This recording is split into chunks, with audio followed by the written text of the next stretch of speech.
Nos relacionamentos conjugais existem acordos, contratos feitos por ocasião do casamento. Por isso existe aquele contrato feito com comunhão de bens e existe o contrato feito sem comunhão de bem ou parcial de bem.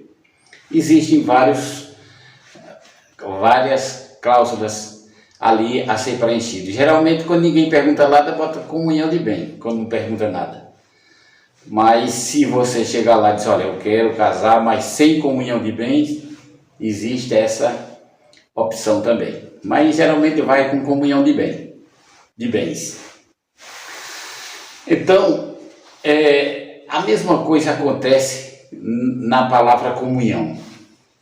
Quando a gente fala comunhão, em termos religiosos, a gente acha que comunhão é pensar do mesmo jeito, agir do mesmo jeito.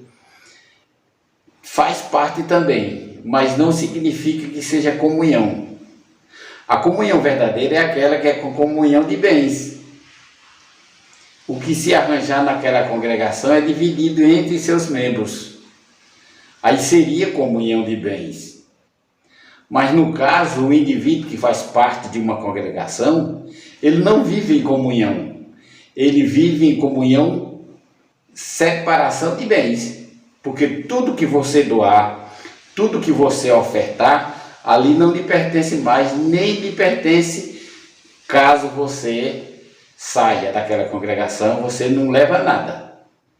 Então ali é separação de bens, não é comunhão. Então, comunhão realmente é quando você comunga de tudo, de ideias, de pensamento e de bens também. Para você ver como a sabedoria existe nas congregações. Por isso que eu não acredito em congregação, em comunhão de congregação. Porque não é comunhão só de ideias, de pensamentos. Mas não é comunhão de bens. Tudo que se conseguir ali, tudo que se adquirir ali, você não tem direito a nada. É separação de bens e não comunhão. E as coisas para serem certas têm que serem do jeito do dia de Pentecostes. No dia de Pentecostes, as pessoas faziam assim, elas vendiam suas propriedades, suas fazendas, suas casas, seus bens, e depositava aos pés dos apóstolos para que fosse dividido entre si. Então isso era feito uma comunhão de bens, não só de pensamento, de propósitos, de ideais, mas também de bens materiais, que é o que não acontece hoje. Todo mundo pede um derramamento do Espírito Santo, todo mundo clama pelo derramamento do Espírito Santo, mas sem comunhão de bens. Aí o bicho pega. Para ser comunhão, uma comunidade, tem que existir a comunhão de bens. Tudo que for adquirido ali, entre eles, deve pertencer a eles, a congregação. É o que não acontece. No dia de Pentecostes era diferente. Era realmente uma comunhão de bens. Por que hoje não existe tantos reavivamentos? Porque estamos vivendo num sistema capitalista e totalmente desvirtuado da comunhão. Querem comungar, mas só com pensamento, só na palavra. É pensar como você pensa, é agir como você age, mas quando chega nos bens comuns, cada um se vire, cada um faça a sua parte. Então por isso que eu não acredito nessa comunhão. Muitas pessoas dizem, vá lá congregar é uma coisa. Agora, manter comunhão é necessário, mas não existe. Então, para que eu congregar se não existe comunhão? A gente vai ali para comungar. Diz, não, mas ali é para a gente se encontrar com Deus. Deus, ele está em todos os lugares. E principalmente na sua casa, no seu lar, no seu trabalho, ele está constantemente. Então essa de dizer que Deus está na congregação, isso é uma pegadinha para que você vá depositar suas ofertas e seus dízimos lá. Somente. Porque comunhão não existe. Não existe comunhão ali.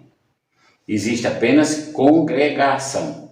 Mas comunhão, como nós já mencionamos, não existe. Se por acaso um membro adoecer e precisar de alguma ajuda monetária, dificilmente chega a congregação para atender aquela pessoa ou dar suporte financeiro àquela pessoa. Se uma pessoa individual não fizer uma vaquinha, não fizer uma ajuda assim, ninguém chega. Porque o dinheiro da congregação que você mesmo doou não serve para manter você numa necessidade. Então não tem comunhão, gente. A religião pura e verdadeira é aquela que existe comunhão entre si. Quando um se encontra em uma necessidade, quando um se encontra numa dificuldade, junta todos e atende àquela necessidade. Eu não estou dizendo que não exista isso. Existe. São poucas congregações que mantêm esse costume e esse ideal. São poucos. Eu diria que dá para contar nos dedos. Mas a grande maioria não existe comunhão. Só existe congregação. Por isso é totalmente diferente do que hoje eu penso. De que adianta, meu irmão, eu estar numa congregação sem comunhão? Não existe comunhão. Aí diz, mas comunhão com o céu. Com o céu a gente está 24 horas no ar. O apóstolo Paulo diz, para onde fugirei da tua presença? Para onde me ausentarei do teu espírito? Se eu subo aos céus, lá estás. Se eu desço ao mais profundo abismo, lá estás também. Então, comunhão com Deus a gente tem constantemente, diariamente, e a gente não pode desligar a videira dos ramos, de maneira nenhuma. E ele mesmo disse, eu sou a videira e vós sois os ramos. Quem está em mim, esse dá muito fruto, porque sem mim nada podeis fazer. Isso não depende de congregação, isso depende de condição onde você está. Se você está em casa, você está tendo comunhão, você está comungando. E é uma comunhão verdadeira. Sabe por quê?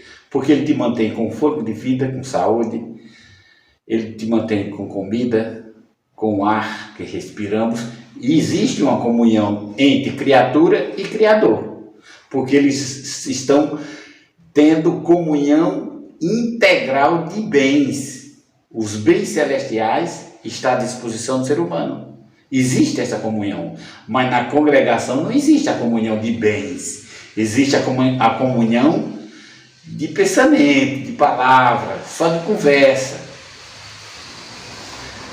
Por isso, meus queridos, esse é o motivo porque eu não congrego, porque eu só acredito na congregação com comunhão de bens, que tudo seja em comum. Mas se não for o caso, para quê? De que adianta? De que adianta? Todas as sociedades que têm comunhão de bens, eu concordo, mas aquela que é comunhão de pensamento e de conversa e de blá blá blá, não tem. O Congresso Nacional está cheio de comunhão, todo mundo querendo fazer as coisas, fazendo isso, fazendo aquilo, mas não passa daquilo.